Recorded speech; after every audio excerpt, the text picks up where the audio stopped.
মাগুরায় স্ত্রীর স্বীকৃতির দাবিতে স্বামীর বাড়িতে এক নারীর অনশন। শালিখা উপজেলার মধুখালী গ্রামে আশিক নামে এক প্রবাসীকে স্বামী দাবি করে অনশন করছে এক নারী। আশিকের নিজ বাড়িতে আজ শনিবার সকাল 11টায় ওই নারী অবস্থান নেন। এ সময় প্রবাসী আশিক ঘর থেকে পালিয়ে যায় এবং ঘরে থাকা আশিকের মা বাবা বাড়ির গেটে তালা লাগিয়ে দেয় বলে অভিযোগ করেন খাদিজা নামে ওই নারী। আশিক মাগুরার শালিখা উপজেলার মধুখালী গ্রামের শহীদুল ইসলামের পুত্র। অনশনকারী তরুণীর দাবি, আশিকের সঙ্গে প্রেমের সম্পর্কের জোরে গত 24শে জুন তারা বিয়ে করেছেন। বিয়ের পর তারা দুজন গোপনে কিছুদিন সংসারও করেছেন। এরপর বিয়ের কথা জানাজানি হলে আশিক ও তার পরিবার বিয়ে মেনে নিচ্ছিলেন না।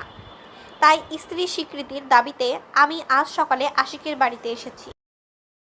বাড়ি থেকে মানতেছে না, উল্টেটা কাজীরা টাকা খায় রেখে দিচ্ছে, রেখে দিয়ে অথচ আমাদের বিয়ের ফুল প্রমাণ এবং ভিডিও আছে যে হয়েছে, ভিডিও আছে যে ওর সাথে আমার বিয়ে হয়েছে, সবকিছুই আছে। এখন আমি বাসার পরে বড় অধিকারে আসছি ধরে ওনার মা ঝাঁটাতে বার হয়েছে, যেমন খুশি বার হয়েছে, এই যে দেখেন, আর বাজে ব্যবহার করতেছে আমার সাথে।